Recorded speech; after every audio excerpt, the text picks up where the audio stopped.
भारत की पहली डिजिटल जनगणना आधिकारिक तौर पर किस वर्ष आयोजित की जाएगी? 2027 को। यह भारत की 16वीं और आज़ादी के बाद 8वीं जनगणना होगी। इसका बजट 11,718 करोड़ रखा गया है। डिजिटल जनगणना 2027 का प्रथम चरण कब से शुरू होने जा रहा है? 1 अप्रैल 2026 से। जनगणना का दूसरा चरण फरवरी 2027 में आयोजित किया जाएगा। डिजिटल जनगणना 2027 का आधिकारिक आदर्श वाक्य क्या रखा गया है? जनगणना से जन कल्याण तक। पहली बार इस जनगणना में जाति आधारित गणना भी शामिल की गई है। वर्तमान में भारत के रजिस्ट्रार जनरल और जनगणना आयुक्त कौन हैं? मृत्युंजय कुमार नारायण। जनगणना का पूरा प्रबंधन और संचालन इन्हीं के नेतृत्व में किया जा रहा है। प्रधानमंत्री नरेंद्र मोदी ने सिविल सेवकों के प्रशिक्षण के लिए हाल ही में कौन सा विशेष सप्ताह लॉन्च किया? कर्मयोगी साधना सप्ताह 2026। मिशन कर्मयोगी के 5 साल पूरे होने पर इसे अधिकारियों के कौशल विकास के लिए शुरू किया गया है। आयकर दाताओं की सहायता और इनकम टैक्स फाइलिंग को आसान बनाने के लिए सीबीडीटी ने कौन सी वेबसाइट लॉन्च की है? कर साथी। यह पोर्टल टैक्स पेयर्स को सीधा सपोर्ट और जानकारी प्रदान करेगा। आधार केंद्रों को मैप पर आसानी से खोजने के लिए यूआईडीआई ने किसके साथ साझेदारी की है? मैप माई इंडिया। अब नागरिक मैप्स ऐप के जरिए अपने नज़दीकी आधार केंद्र का पता लगा सकेंगे।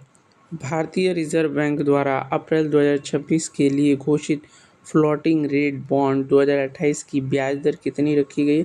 6.17%।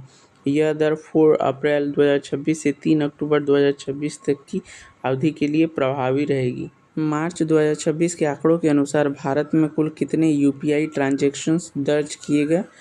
64 बिलियन। यह डिजिटल भुगतान के क्षेत्र में भारत की बढ़ती शक्ति का प्रमाण है। सरकारी खरीद में पारदर्शिता लाने के लिए किस नई तकनीक को अपनाने वाली नीति जारी की गई है? Blockchain technology. इससे डेटा के साथ छेड़छाड़ असंभव होगी और सरकारी टेंडर प्रक्रिया अधिक पारदर्शी बनेगी। आपदाओं की सटीक और समय पर चेतावनी देने के लिए आईएमडी द्वारा विकसित नए सिस्टम का नाम क्या है? Multi hazard early warning decision support system. यह सिस्टम चक्रवात, भारी बारिश और अन्य प्राकृतिक आपदाओं की पहले से सटीक जानकारी देकर जान माल के नुकसान को कम करेगा। हाल ही में मिन ऑन्ग हालिंग किस पड़ोसी देश के राष्ट्रपति के रूप में नियुक्त हुए हैं? म्यांमार। म्यांमार में लंबे समय से चल रहे सैन्य शासन के बीच ये एक महत्वपूर्ण राजनीतिक बदलाव है। एशियाई देश मंगोलिया के नए प्रधानमंत्री के रूप में हाल ही में किसे नियुक्त किया गया? नियम ओसुरिन उचरल को। नियम ओसुरिन उचरल भारत और मंगोलिया के बीच द्विपक्षीय और सामरिक संबंधों को मजबूत करने की दिशा में यह नियुक्ति महत्वपूर्ण है। इजरायल की पीएलआर सिस्टम ने भारतीय सुरक्षा बलों के लिए हाल ही में किस आधुनिक हथियार की पहली खेप सौंपी है? NEGV LMG। यह हथियार मेक इन इंडिया कार्यक्रम के तहत भारत में निर्मित किया जा रहा है, जो सेना की मारक क्षमता को बढ़ाएगा। पीएम सूर्य घर योजना के तहत केंद्र सरकार ने देश के कितने घरों की छतों पर सोलर पैनल लगाने का लक्ष्य रखा है? 1 करोड़ घर। इस योजना का उद्देश्य नागरिकों के बिजली बिलों को शून्य करना और सौर ऊर्जा के उपयोग को बढ़ावा देना है। भारतीय रेलवे द्वारा पर्यावरण संरक्षण के लिए शुरू किए गए हाइड्रोजन ट्रेन प्रोजेक्ट का मुख्य लक्ष्य क्या है? शून्य कार्बन उत्सर्जन। ये ट्रेनें पूरी तरह से प्रदूषण मुक्त होंगी और केवल पानी की भाप उत्सर्जित करेंगी।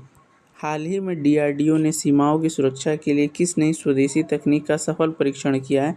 Anti drone system. यह सिस्टम दुश्मन के छोटे और घातक ड्रोनों को हवा में ही जाम करने या नष्ट करने में सक्षम है। National highway authority of India toll वसूली की प्रक्रिया को आसान बनाने के लिए किस नई प्रणाली पर काम कर रहा है? सैटेलाइट आधारित टोल सिस्टम। इससे टोल प्लाजा पर वाहनों को रोकने की आवश्यकता नहीं होगी। जीपीएस के जरिए दूरी के अनुसार सीधे खाते से पैसे कटेंगे। वर्ल्ड बैंक की ताज़ा रिपोर्ट के अनुसार वर्ष 2026 में भारत की जीडीपी विकास दर कितने प्रतिशत रहने का अनुमान है? 6.8%।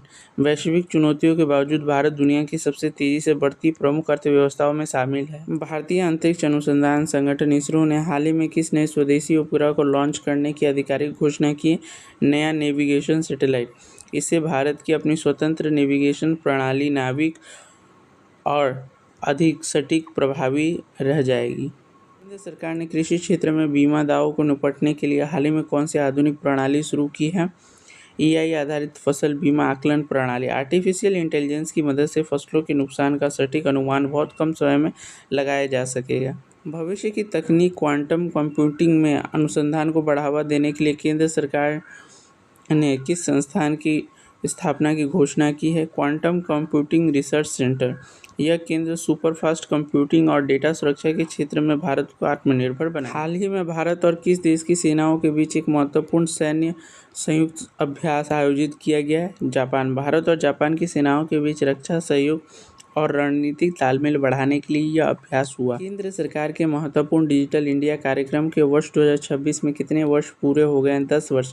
इसकी शुरुआत 1 जुलाई 2015 को हुई थी, जिसने देश की बैंकिंग और सेवाओं को पूरी तरह डिजिटल बना दिया है। भारतीय रिजर्व बैंक ने अपनी आधिकारिक डिजिटल मुद्रा के लिए हाल ही में क्या नया अपडेट जारी किया? डिजिटल रुपया पायलट प्रोजेक्ट का विस्तार। अब देश के अधिक शहरों और बैंकों में लोग डिजिटल करेंसी का उपयोग कर सकेंगे। भारतीय स्टेट बैंक ने सावधि जमा के लिए हाल ही में कौन सी नई आकर्षक योजना शुरू की? अमृत कलश जमा योजना।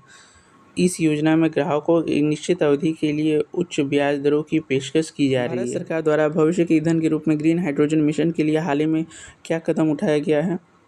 नई ग्रीन हाइड्रोजन नीति जारी की गई है। इसका लक्ष्य भारत को दुनिया का ग्रीन हाइड्रोजन हब बनाना और प्रदूषण को कम करना है। भारत ने सेमीकंडक्टर चिप्स के निर्माण में आत्मनिर्भर बनने के लिए हाल ही में किस अंतर्राष्ट्रीय संगठन या देश के साथ समझौता किया? वैश्विक सेमीकंडक्टर साझेदारी। यह समझौता भारत में चिप मैन्युफैक्चरिंग प्लांट लगाने और नई तकनीक लाने में मदद करेगा। छोटे व्यवसाय और स्टार्टअप्स को वित्तीय सहायता देने के लिए किस सरकारी योजना की अवधि हाल ही में बढ़ा दी गई है? Startup India seed fund scheme. यह योजना नए आइडियाज़ पर काम करने वाले युवाओं को शुरुआती निवेश प्रदान करती है। हाल ही में आयोजित ब्रिक्स देशों की महत्वपूर्ण बैठक का मुख्य फोकस क्या था? वित्त मंत्रियों की बैठक। इसमें ब्रिक्स देशों के बीच व्यापार, नई साझा मुद्रा और आर्थिक संकटों से निपटने पर चर्चा की गई। ऐसे ही महत्वपूर्ण जानकारियों के लिए हमारे चैनल सुपर ज्ञान गुरुजी को लाइक, शेयर एंड सब्सक्राइब जरूर कीजिएगा। Thank you.